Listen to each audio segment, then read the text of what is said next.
राज्य की एक सरकार जो 2 दशक से सत्ता में है, केंद्र की एक सरकार जिसे प्रदेश ने लोकसभा में 29 की 29 सीटें दे दी, एक शहर जो स्वच्छता में टॉप कर रहा है, इसके बावजूद यहाँ लोग गंदा पानी पीकर मर रहे हैं। बात मध्य प्रदेश और इसके सबसे साफ शहर इंदौर की हो रही है। ये बात अब आम हो गई है कि एमपी में बच्चों की जिंदगी गाजर मूली से भी सस्ती है, क्योंकि उनकी मौत किसी गंभीर बीमारी से नहीं बल्कि नकली कफ सिरप पीने से हो गई। इंदौर में मौत सिस्टमिक डायरिया से हुई है।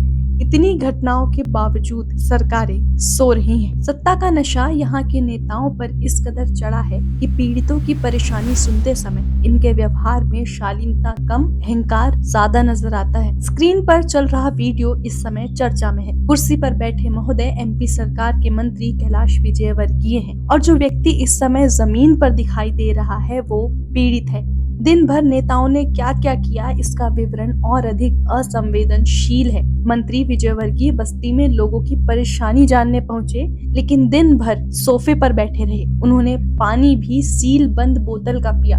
उनके चारों ओर सुरक्षा का घेरा था। कोई मिलने आता तो या तो उसे खड़े रहकर अपनी परेशानी बतानी पड़ती या जमीन पर बैठकर मंत्री से बात करनी पड़ती। एमपी के मुख्यमंत्री डॉक्टर मोहन यादव यहाँ अपने मंत्री से एक कदम आगे निकले। उन्होंने पीड़ितों से अस्पताल में मुलाकात की, लेकिन उस समय उनके मुंह पर मास्क बंधा था। जरूरी भी है क्योंकि डायरिया एक संक्रमित बीमारी है, लेकिन सवाल यह है कि जब राज्य के सीएम का स्वास्थ्य इतना जरूरी है तो लोगों की जिंदगी से खिलवाड़ क्यों? जब एमपी सरकार के मंत्री अपने ही विधानसभा क्षेत्र के लोगों के घरों में पानी नहीं पी सकते तो किस बात का विकास और किस बात के स्वच्छता के दावे? मंत्री विजयवर्गीय के साथ कुछ देर के लिए मेयर पुष्यमित्र भार्गव भी बैठे थे। वे फोन पर ही व्यस्त रहे। कभी रील देखी तो कभी भागीरथपुरा की खबरें पढ़ी। भागीरथपुरा के लोग ही गंदा पानी पीने से मरे हैं। चौंकिएगा नहीं, यह क्षेत्र मंत्री कैलाश विजयवर्गीय के विधानसभा क्षेत्र इंदौर 1 के तहत आता है। अब सवाल वो जिसके जवाब हमें चाहिए। भागीरथपुरा में हुई 10 लोगों की मौत और सैकड़ों लोगों के बीमार होने के पीछे सीधे तौर पर नगर निगम की लापरवाही है, क्योंकि यह विषय महापौर पुष्यमित्र भार्गव, निगम आयुक्त दिलीप यादव और जल समिति के प्रभारी सहित अन्य संबंधित अधिकारियों के अधिकार क्षेत्र में आता है।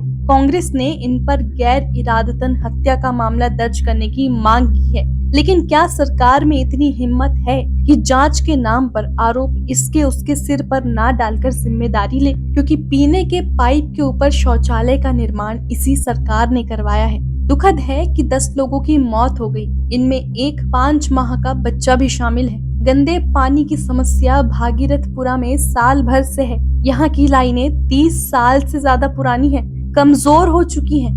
भागीरथपुरा से जुड़ा नगर निगम का जोन शिकायतों में शहर में दूसरे नंबर पर है। 2 महीने में सबसे ज्यादा गंदे पानी की शिकायतें यहीं से मिली हैं, लेकिन अफसरों ने ध्यान नहीं दिया। महापौर परिषद ने भागीरथपुरा बस्ती की लाइन बदलने के लिए अगस्त में मंजूरी भी दी थी, लेकिन अपर आयुक्त रोहित सिसोनिया ने फाइल आगे ही नहीं बढ़ाई।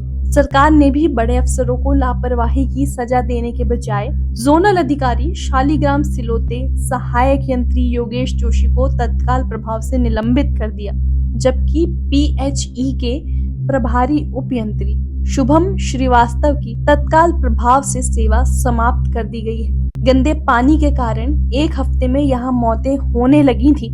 जिस पाइप से पानी आता है उसके ऊपर शौचालय बन गया और जिम्मेदार सोते रहे। उनकी नींद 10 मौत के बाद खुली। अब भी लीपापोती का सिलसिला जारी है। कफ सिरप कांड से अभी जनता उभरी भी नहीं थी कि एमपी में अब डायरिया कांड सामने आ गया है। देखना होगा कि इस बार इन 10 मौत का जिम्मेदार किसे ठहराया जाएगा। बहुत सारे लोगों को अभी तक जो रिफंड की बात कही गई थी वो भी नहीं मिला कैलाश जी, और पीने के पानी की ठीक से व्यवस्था। छोड़ो यार, तुम फोकट प्रश्न मत पूछो। नहीं फोकट नहीं, ये तो मैं तो वहाँ होकर आया हूँ। क्या घंटा हो गया है तुम बात? कैलाश जी बात ठीक से कीजिए। नहीं, शब्दों का चयन ठीक करिए। कैलाश जी आप ढंग से बात नहीं कर रहे हैं। नहीं, आप ये क्या शब्द होता है कि घंटा घंटा क्या शब्द होता है? आप, मैं तो जाऊँगा, लहजा इनको सुधारने कहिए। इतने सीनियर मंत्री घंटा घंटा क्या बोलते रहते हैं? बात करने की तमीज नहीं है। हाँ और क्या, तुम मत किया कर, ठीक है? तो क्या घंटा बोलेंगे? सवाल कर रहे हैं ना हम, वो जवाब दे रहे हैं। आपको क्या हो रहा है? वो हमारा लीडर है। तो घंटा बोलेंगे मुझे? वो हमारे लीडर तो क्या करेंगे? हमारे 10 लोग मर गए, हम पूछे नहीं आप सवाल। कुछ भी बोलोगे कि हमारे क्या लीडर पूछा है? बोले हमने गाली दी है क्या? जाओ अपना काम करो।